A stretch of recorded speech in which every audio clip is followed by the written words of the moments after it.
entonces con nuestra agenda de 100 ideas LegalTech. Después de recorrer varios países, volvemos de nuevo a Costa Rica, donde tuvimos nuestros primeros conferencistas. En este caso, le voy a dar la bienvenida y presentar a Gabriela Alfaro. Gabriela es asociada senior de la firma regional Nazar Abogados. Cuenta con un máster en leyes en innovación, tecnología y derecho de la Universidad de Edimburgo en el Reino Unido. Ha asesorado a importantes compañías transnacionales y locales, así como firmas legales globales en temas de privacidad, ciberseguridad y nuevas tecnologías, específicamente en criptomonedas, desarrollo de aplicaciones, inteligencia artificial, big data, telemedicina, telecomunicaciones, protección de datos personales, entre otros. Dentro de su expertise incluye la implementación efectiva de disposiciones de comercio electrónico, así como de protección al consumidor. Gabriela nos va a hablar sobre qué debe saber la industria de TI en temas legales. Es decir, no es lo legal que tiene que saber de TI, sino TI que tiene que saber del mundo legal. Gabriela, bienvenida a 100 Ideas LegalTech. Buenos días, Marcelo. Un gusto estar acá y muchas gracias a todos los que nos acompañan el día de hoy. Un placer tenerte. La audiencia es tuya. Adelante con la presentación. Ya la estamos viendo en pantalla. Muchísimas gracias. Bueno, tal como les comentaba Marcelo, el día de hoy les voy a conversar acerca de qué tiene que saber la industria de tecnologías de la información en temas legales. Acá le vamos a dar un poquito el giro a lo que hemos estado desarrollando en el día de hoy, pero consideramos que es de vital importancia que quienes están trabajando en la industria de las tecnologías de la información, pues también sepan de estos temas legales para evitar responsabilidades, inclusive procedimientos penales, administrativos, sanciones y hasta un daño reputacional. Y bueno, vamos a dar inicio ahora a lo que son exactamente las 10 ideas que he preparado para ustedes el día de hoy. La primera es, proteja su idea o producto. Parte o la esencia de la industria de la tecnología de la información es la innovación. Por lo tanto, de ahí existe una necesidad vital de proteger esta idea innovadora que tenemos que presentar, y la necesidad es que pueda competir esta idea en el mercado. Entonces, hay muchas formas en las cuales podemos proteger nuestra idea, nuestro producto. Una de ellas es por medio de las cláusulas de confidencialidad y no divulgación. La idea de esto es mantener la información comercial confidencial. Por supuesto, acá estamos hablando de que se deben firmar este tipo de contratos o de cláusulas con los que son posibles socios comerciales, posibles compradores, inclusive podemos estar en un proceso de adquisición de una empresa, o al contrario, de que están por adquirir a nuestra empresa. Entonces podemos tener que compartir información, y por lo tanto tenemos que darles acceso a esta información confidencial, y de ahí la importancia de garantizar que esta información sea utilizada únicamente para los fines que vamos a delimitar. También se puede confirmar con lo que son empleados, con lo que son desarrolladores, también con las personas que van a ofrecernos un servicio, y vamos a necesitar darles acceso a cierta información que necesitamos mantener confidencial, justamente para proteger nuestra idea o producto. Por ejemplo, en el tema que les contaba de una posible compra o adquisición, nosotros podemos decir que únicamente tendrán acceso a cierta información, digamos la financiera, además de la de comercial, para que ellos puedan valorar si compran nuestra empresa o no, pero que nosotros, por estas cláusulas, vamos a limitar el uso que ellos le van a dar a estos datos. Además, tenemos que hacerlo por medio de lo que son las cláusulas o contratos de propiedad intelectual. También muy importante definir desde un inicio si vamos a contratar a una persona que nos dé el servicio, una empresa que nos dé el servicio de un desarrollo, nos van a desarrollar un software, una aplicación, que se indique claramente quién es el dueño de esa propiedad intelectual. Igualmente, con nuestros propios trabajadores siempre es recomendado incluir estas cláusulas de propiedad intelectual para que no quede duda de que esta información le pertenece a la empresa. También tenemos el tema de los tratamientos de datos personales. Yo sé que son un tema que va a desarrollar también los compañeros más adelante, pero considero vital si usted está en datos personales, más aún si lo que va a hacer es minería de datos, ciencia de los datos, entonces aún así va a tener acceso a una gran cantidad de información personal. Por lo tanto, es importante entender qué tipo de información necesitamos, con cuáles finalidades. Si nosotros nos dedicamos o la base de datos que estamos montando es únicamente con fines de marketing, no hace falta entonces que se incorpore o que tengan acceso a información de carácter sensible como lo que es la información médica. Entonces necesitamos conocer y delimitar el tipo de información a la que vamos a tener acceso para que podamos establecer primero cuál es la normativa aplicable. Recordemos que en la región Panamá, Costa Rica, Nicaragua tienen normativa de datos personales.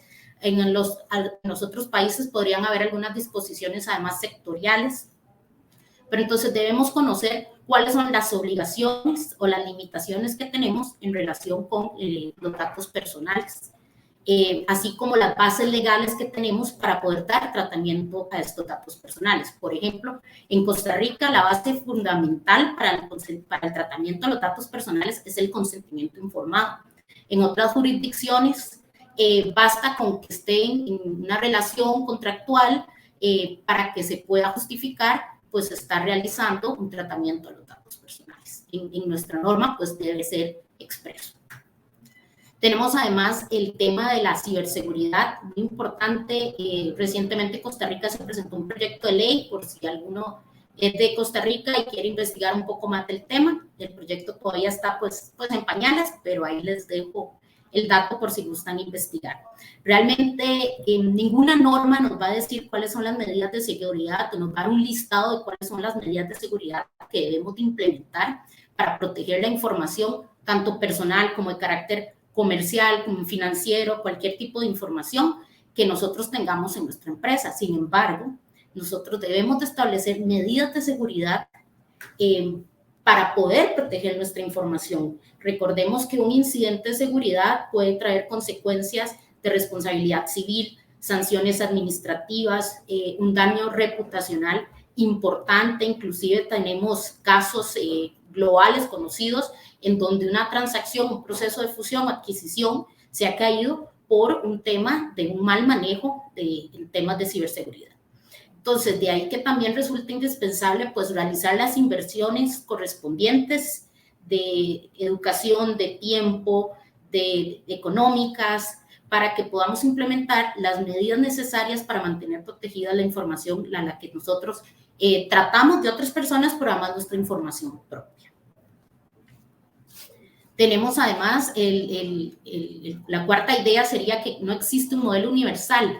Acá sería el famoso machote, ¿verdad? Muchas veces vemos como las empresas tal vez están empezando y quieren ahorrar costos en asesoría legal y lo que hacen es bajar un template de internet de un contrato. Entonces utilizan estos machotes, estos modelos como si fuera una solución única, universal, cuando realmente en la industria de la tecnología de la información existe una gran variedad de productos o servicios que se pueden ofrecer.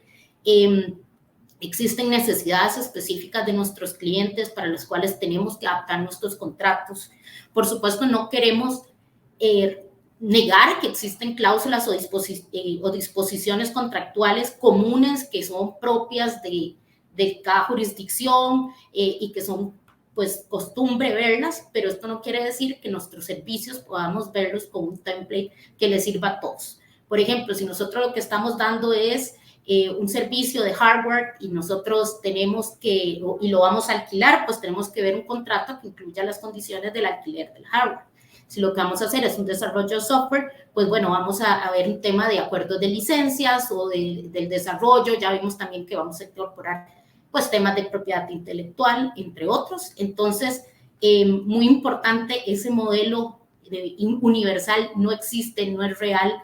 Necesitamos adecuar nuestros contratos a las necesidades nuestras, de nuestro negocio y a la forma en que nosotros pues podamos cumplir con las obligaciones que ahí se establecen, pero además podamos establecer claramente cuáles son las limitaciones que nosotros tenemos como empresa y que sean aceptadas por la otra parte. La quinta idea sería poner atención a la normativa sectorial. Pues estamos hablando de la industria de tecnologías de la información, pero sabemos que el tipo de servicio puede ir enfocado a temas médicos, a temas de seguros, temas de valores, a una amplia gama de sectores en las que podemos estar desarrollando nuestro negocio y que no podemos omitir o obviar que existen estas normas sectoriales, inclusive principios sectoriales. Entonces, es importante que si tenemos o pertenecemos a la industria financiera, sepamos que existen normativas relacionadas con la superintendencia, que puede que nosotros no seamos un ente regulado, pero queremos ofrecer nuestros servicios a una entidad que sí está regulada. Entonces, esto también va a marcar la forma en que nosotros ofrecemos o adaptamos nuestros servicios. La sexta idea sería tener la casa en orden, y esto, por supuesto, es propio de cada industria. No quiero que alguien crea, bueno, es que no es específico de la industria de las tecnologías de la información, pero pasa mucho. Lo vemos mucho con nuestros clientes que, por ejemplo, llegan, desarrollan una idea, sí, son personas muy enfocadas en la generación de una idea, en conducir esta idea, conseguir clientes, etcétera, pero olvidan que también tienen una serie de obligaciones anuales, ¿verdad?, que tienen en relación con la administración pública. Por ejemplo, sí, ya tienen su sociedad, pero olvidan que tienen que hacer el registro de transparencia y beneficiarios finales, entonces se exponen a sanciones, olvidan que tienen ciertas obligaciones de carácter tributario, se exponen también al daño reputacional que tanto hemos mencionado, ¿verdad?, porque no tienen tal vez pues sus permisos o licencias al día, no están conscientes de que hay un vencimiento próximo o se les vencen los permisos y de repente llegan y les quieren cerrar las oficinas porque no están al día con la patente, nunca sacaron la patente, y pues todo esto afecta a la industria, afecta a cualquier negocio y trae consecuencias pues contradictorias a los fines que pretenden cuando uno pues constituye una sociedad o una empresa. Después quería comentarles del término de los términos y condiciones. Los términos y condiciones establecen claramente cómo va a ser el servicio o el producto que yo le ofrezco a una persona. Es muy importante que en Costa Rica sepan que los términos y condiciones, si están dirigidos al comercio electrónico, tiene una normativa o unas disposiciones especiales que son aplicables y que tenemos que incorporar información mínima en estos términos y condiciones. Por ejemplo, en Costa Rica, si usted quiere un producto por medio de una plataforma, entonces, si no indican el plazo de entrega se presume en 24 horas. En cambio, si usted indica que tiene de 8 a 10 días hábiles, ya no tiene ningún inconveniente. Pero si omite incluir esta información adicional, pues podría ser objeto de un procedimiento, de una sanción por incumplir con la normativa, en este caso, de protección al consumidor.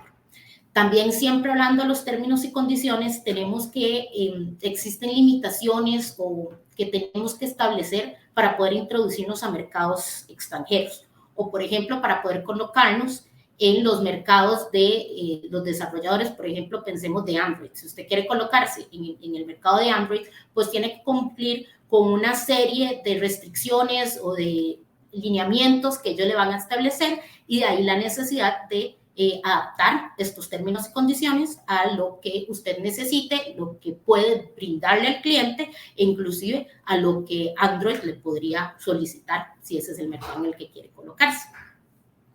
El punto número 8 es el pivoting. Aquí tal vez muchos piensan en esta escena famosa de Friends, de pivot, ¿verdad? El sillón, pero acá no nos hacemos referencia a algo tan textual, sino que lo que queremos decir es la industria cambia, nuestros servicios y nuestros productos se van cambiando conforme a las necesidades del mercado, y de ahí surge una necesidad de revisar los contratos, los términos y condiciones, las mismas políticas de privacidad que nosotros hemos desarrollado para ver si ciertamente se siguen ajustando al producto que tenemos. El producto ha cambiado, entonces, por ende, o puede ser que también tengamos que adaptar los contratos y solicitar adendas para poder modificar también las condiciones contractuales y que sea real al producto y el servicio que nosotros estamos ofreciendo.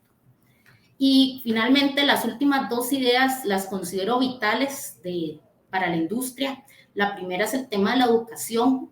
Entonces, es importante educarnos a nosotros, ya sea como CEOs, como gerentes generales, pero también educar al personal en cuanto a lo que son las obligaciones legales.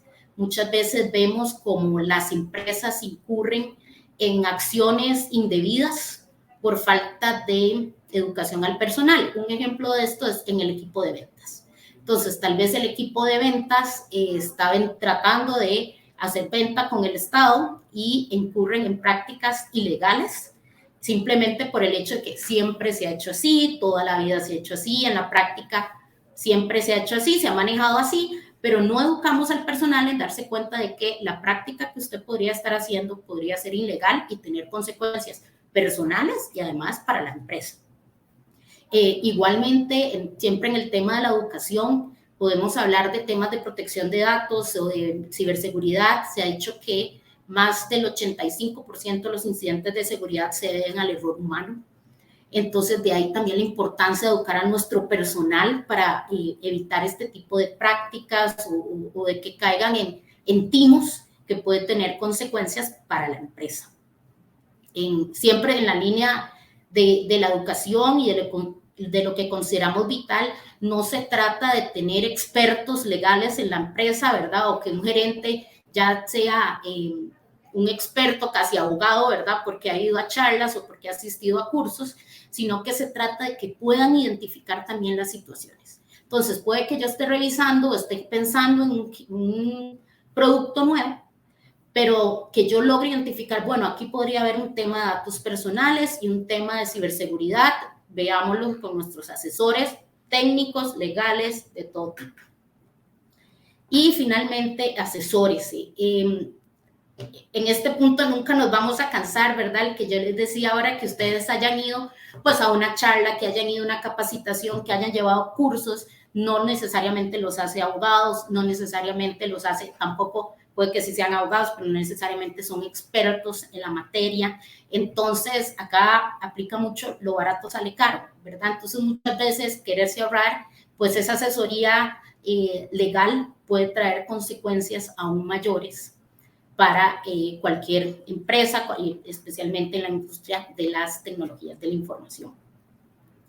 Y bueno, con esto damos fin a mis 10 ideas. Quedo atenta a cualquier duda que puedan tener. Y ojalá pues haya quedado bastante claro. La idea es, como les digo, no tener gerentes expertos en regulación de todo tipo, sino cuestionarse si tiene alguna incidencia legal que deberíamos tener en cuenta para poder tomar las acciones correspondientes. Muchas gracias. Muchas gracias, Gabriela. Excelente entender también qué es lo que tiene que tener en cuenta el mundo TI de lo que se necesita del área legal. Tenemos una pregunta y le agradezco a Mario Varela, que está muy activo en las preguntas y ojalá todos nos ayuden porque esto construye un mejor evento. Lo que nos pregunta Mario es, y en relación a los primeros temas que tocaste, es si podemos usar la anonimización de datos para poder usar datos completos en términos de segmentación y sobre todo para tener resultados más asertivos. ¿Cómo están manejando este tema de la anonimización de los datos? Ok, bueno, en cuanto a la normativa costarricense, ¿verdad? Que es a la que yo puedo pues, dar fe, la norma dice que si los datos son identificables, ya corresponden a un dato personal. Entonces, la manera en que usted tiene que, si lo que usted quiere es desasociarlos de los titulares para manejarlos no como datos personales, sino como datos, por ejemplo, estadísticos, pues eso es una práctica válida. Pero sí tienen que estar claramente desasociados para que no entre a regir pues el tema de la normativa de datos personales, para que estén exentos de las obligaciones establecidas en la ley 8968. Excelente. Muy bien, Gabriela, se nos va el tiempo, así que no tenemos tiempo para más preguntas. Te agradezco muchísimo la participación tuya de Nazar en este evento y gracias por ser parte de 100 Ideas Legaltech. Muchas gracias, que tengan buen día.